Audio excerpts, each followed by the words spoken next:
This conference will now be recorded. All right. All right, Mark, it's over to you now on virtual first. That's perfect. Thank you so much, Janos.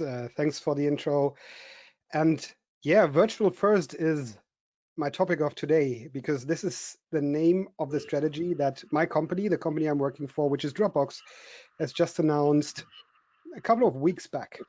And I think it's super important. It's super different from everything that I've heard so far. So I think it's a good idea just to, for me, briefly introducing it to you.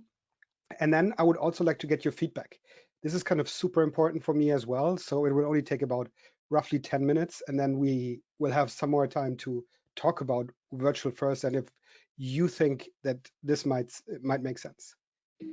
Before I start with the virtual first world, though, I would like to give you a quick intro into what we did with the Economist Intelligence Unit. So they did a study for us uh, all about the shift to remote work in general. And one thing was obvious.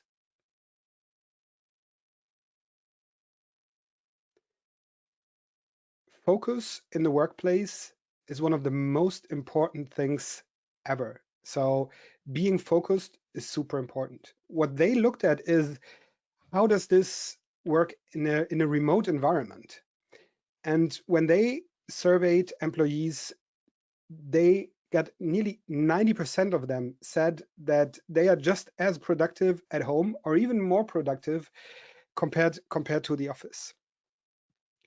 Also, what they said is that like pretty much no one wanted to return to a rigid 5-day in-office work week. And this is also what we found out in our internal studies. Of course, we internally, after the right after we were aware that this might take longer than just a couple of weeks, we had an internal study that we did as well, where we asked our people, and this is what came from Dropbox employees, is that 5-day in-office work week, probably not. So we thought very thoroughly about what the future of work, how we want to work in the future might look like for us and should look like for us. And we decided on something that I haven't heard before. So what I've heard so far is companies going fully remote, right? It's as easy as that. No more offices at all. You work from home or wherever you like, and that's it.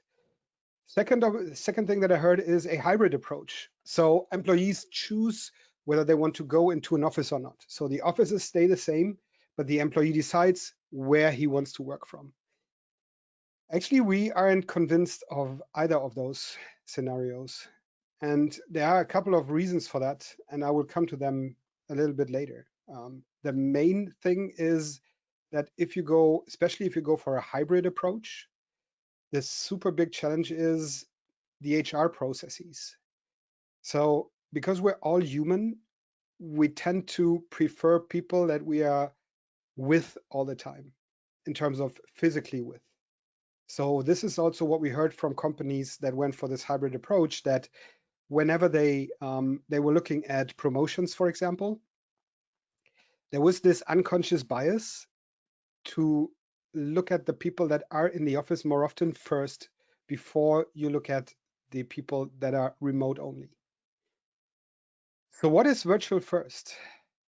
Virtual first actually means from whenever it's safe again, basically now, of course, as well, because everybody's working remote, but from when it's safe again, all of the primary experience for all employees on a day-to-day basis and the default for individual work will be remote. That means whenever you're working on your own, whenever you're focusing, whenever you need focus time, you can decide whether you want to work from home or from a co-working space or whatever it is, but Dropbox will no longer provide office space for that. This comes with a very clear location strategy, though, because obviously not this only touches the first way of working, which is individual work. Of course, we need to also talk about collaborative work and how we want to do that. So what we will do is we will create collaborative spaces that we will call Dropbox Studios. So Dropbox Studios will be available for everyone for collaborative work. Collaborative work can be a team meeting. This can be a brainstorming session. This can be a workshop together with customers, or whatever it is where you would be better off in this collaborative environment in person. This is what will happen in Dropbox Studios. We will have studios in all of our locations where we currently have offices.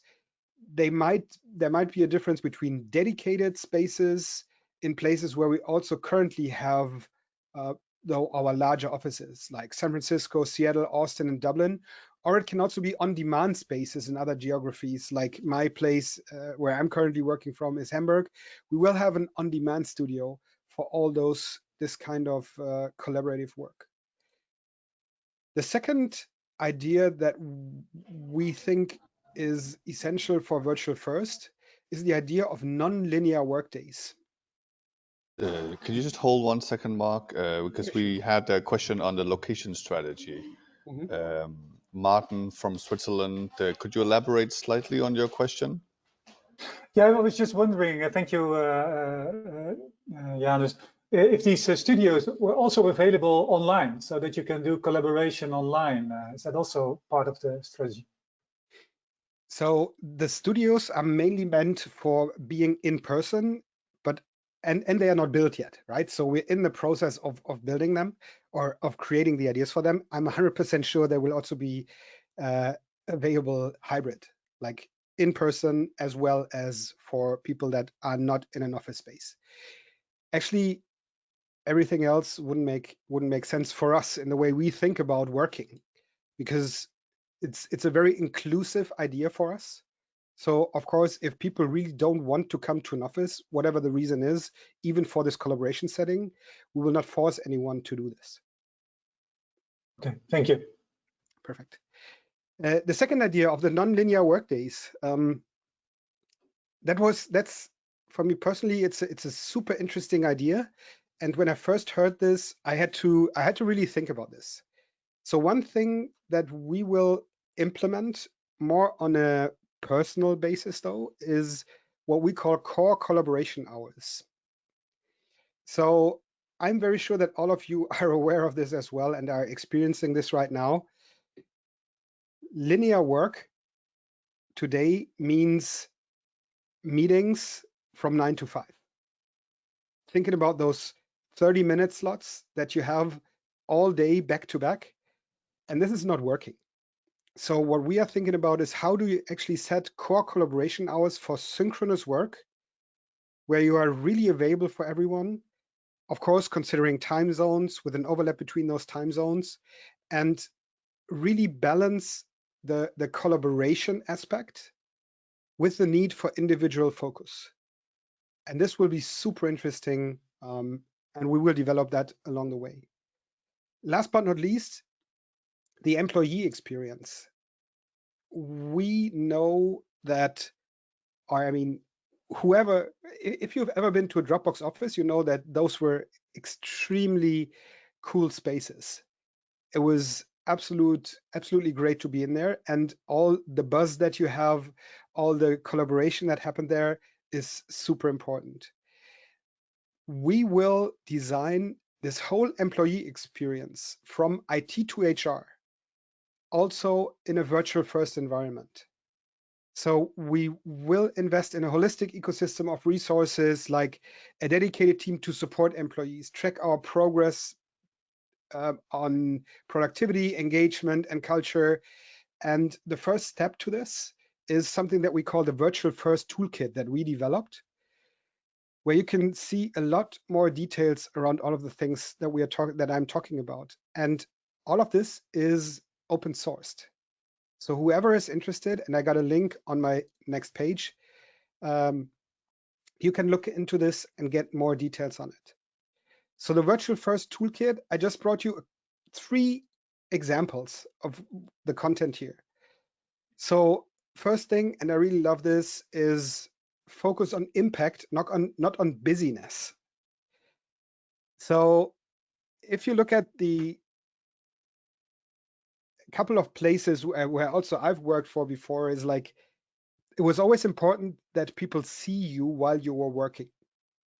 So if you looked really busy, it means you are really busy and doing a good job.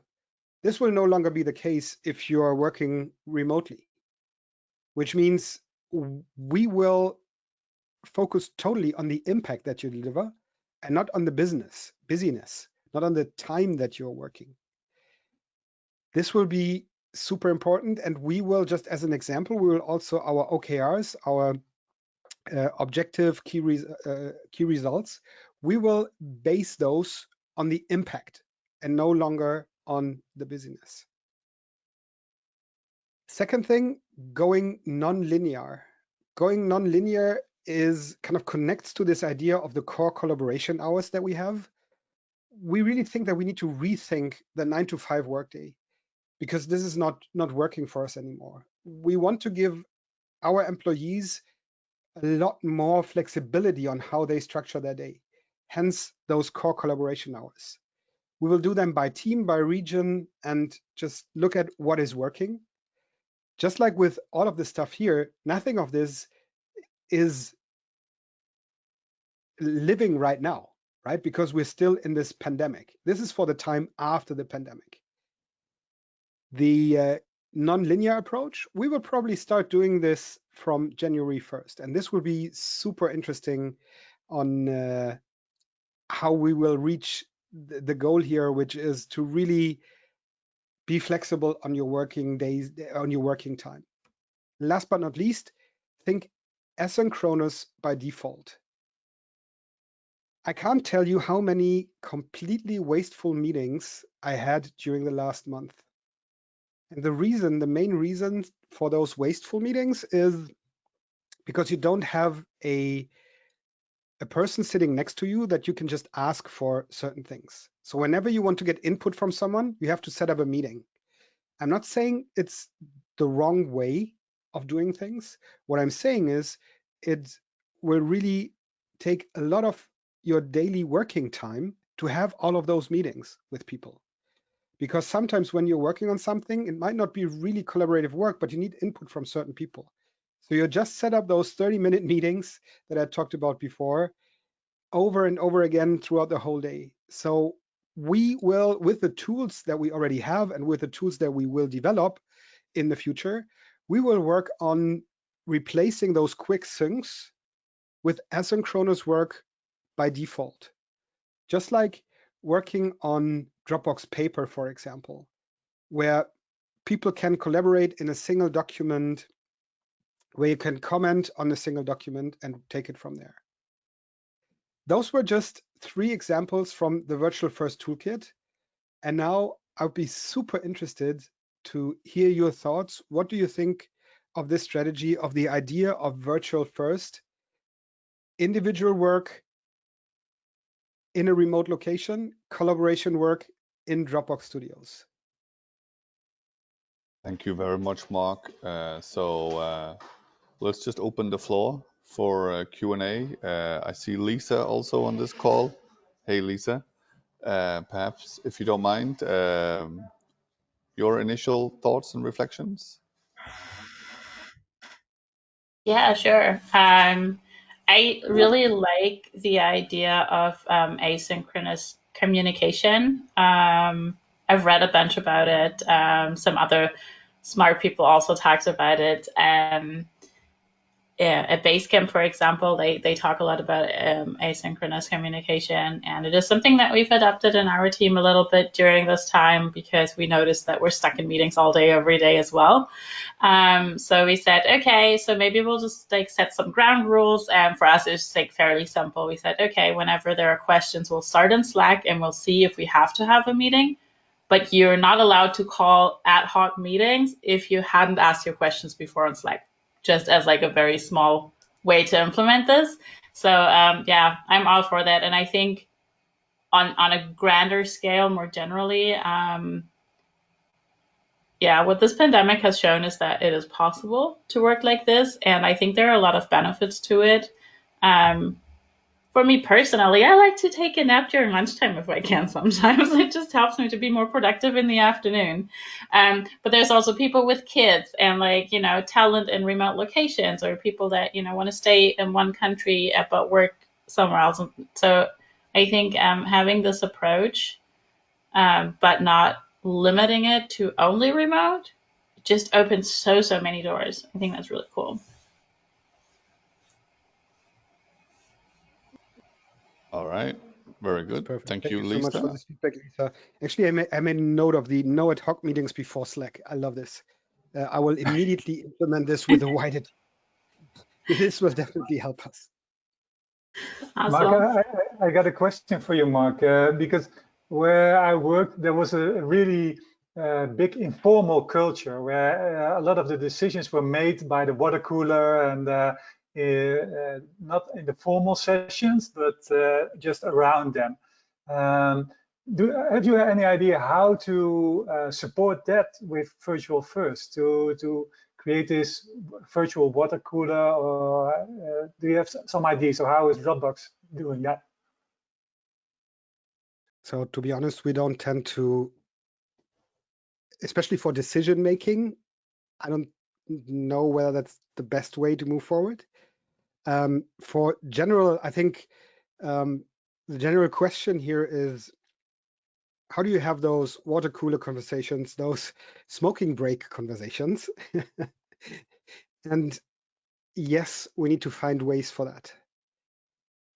We haven't developed everything yet. And I think this will be, especially from a cultural perspective, this is super important. One of the things that I haven't mentioned so far, just to add to this, because this relates pretty much to this. What we will do, I talked about Dropbox Studios, I talked about individual work. In addition to that, we will also have a budget that we already have today, but it will be a lot higher in 2021. Today, we have like those standard benefits, I would call it, that a lot of other companies have as well, like mobile phones or wellness reimbursement or things like that.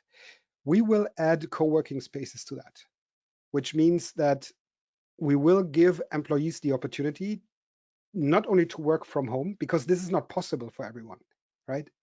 Especially if you have small kids or if you're just working from a very small flat. So this will probably be one of the ways where you can have those informal chats from time to time. What we're not looking for is really replacing the office by everyone going into a co-working space on a daily basis. This is not how we're thinking about it, but more from if you want to meet people, if you want to be with people, or just want to see something else than the four walls you are in, like since March 6th, like I am, feel free to do this, right? Just do it. And this is probably the way we are looking at that. I think this connects also with Bart's question in the chat, Mark. I'm basically hearing you saying that you don't have the solution yet, but you have some of the steps, some of the Lego bricks to go in that direction. If So that you I may have add the to Bart's face-to-face energy. Yes, exactly. You Yeah. go. So for your question, Bart, this is probably one of the toughest things in all of this. And the way we are thinking about the face-to-face energy and enthusiasm, which by the way is not the face-to-face that we are having right now. It's really physical, right? This is how I get your question. This will work in the Dropbox Studios. And it's on us, it's on every employee how we want to use those Dropbox Studios for this energy and enthusiasm. I can give you a sales example. So in sales, sometimes you have those call out days, right? So where all the salespeople gather, and like thinking back a year ago, where all the salespeople were on the sales floor, there was this great buzz. Everybody was calling out to customers. Everybody was running around. If you got a deal, you can kind of could talk about this. just ad hoc. This is where energy and enthusiasm, I think it's a good example where that comes into play. And we will have those things in the Dropbox Studios. Although it's not a place for individual work, we would see this as a way of collaborative work where we really create this energy and enthusiasm.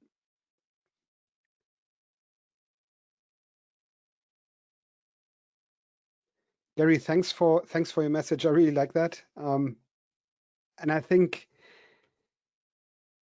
it will be super interesting. So I got asked by a lot of people, so how do you personally, like, what's your personal thought around virtual first? And my answer is, I don't know. To be honest, I don't know. Everybody at every company, not only at Dropbox, but everybody at every company that is now changing their model from an office to remote only or virtual first, like we do, they signed up for something different. They signed up for the office experience. Now, if you look at the flexibility that you get with the virtual first model, this is absolutely amazing. We can work from pretty much anywhere if we want. So we are not stuck to the place where we are working from now, from the office that we are working from now. But if I wanted to, I could just for 3 months, for example, go to London or Dublin or Paris, where there's another studio near me. I could also, if I would live in the US, I could now move to pretty much every state, which is super interesting from a US perspective, because it's a little bit more difficult. The US is actually, in terms of tax and policies, more like all of Europe, like all the different countries in Europe. This is what the US is like in terms of taxes and things. But we managed to get this sorted out for our American colleagues, and we see a lot of people that really want to use this, that want to work from a different location. So this is on the pro side, and I can only talk to anyone about how I feel about it when I experience it, because right now we don't have those Dropbox Studios. So I need to feel and experience how this will look like. All right. Thank you, Mark. There's a comment in the chat from Sarah talking about now becoming much more formal around communicating what each team is working on, status updates. I think Lisa has also shared some of this in previous meetings and in her Expert of the Month interview, but curious to hear your thinking on it, Mark.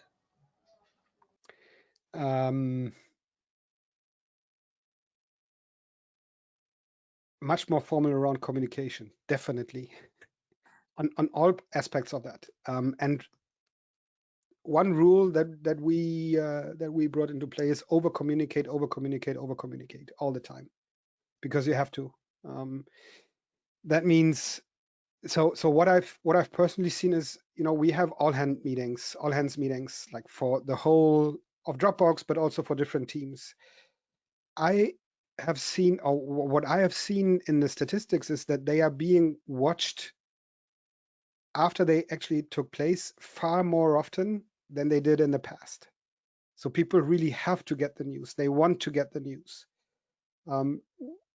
Formalizing for us also means this asynchronous work, like documenting a lot more on all of the processes to make sure that everybody is on the same page. We've seen way more paper documents since we started working from home than before. Initially, that was something that we all needed to get used to, because not everybody necessarily documented everything that he does. Now we changed that quite a bit, because to keep everybody on the same page is essential. All right. Well, coming up on the last couple of minutes, any additional questions? Feel free to unmute and jump in. I have a question for you, Mark, and that's about one of the things I'm reflecting on, also based on the conference 2 weeks ago. Just hearing your take on what is an inspiring workspace. You were, in a WeWork space in Hamburg previously. Now, a year later, or 6-7 months later, what are you looking for? What are you expecting from these studios to make them inspiring places to go?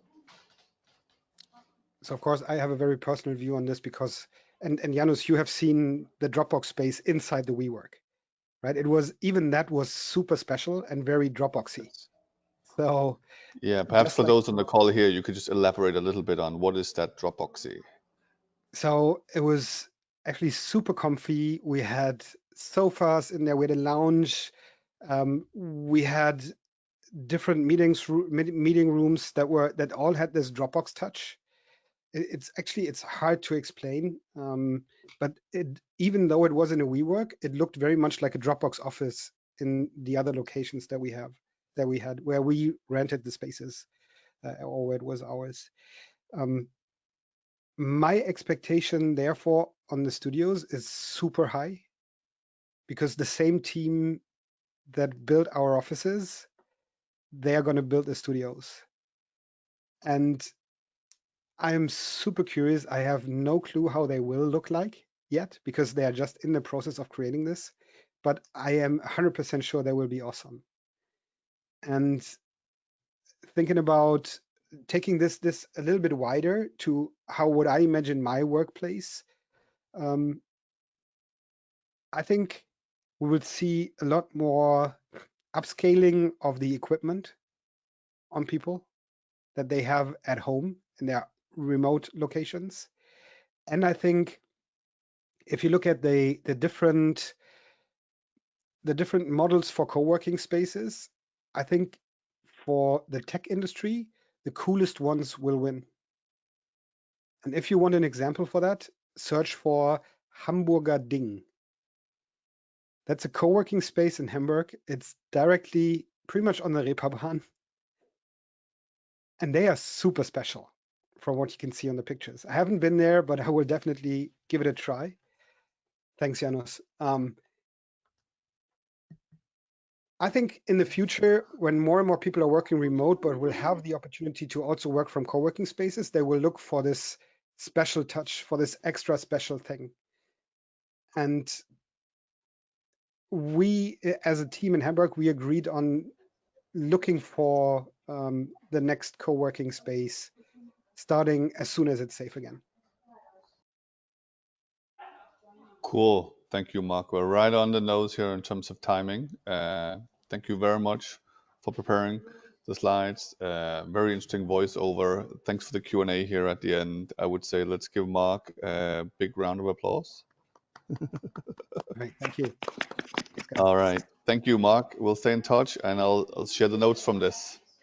Thank you so much. Thanks, Janos.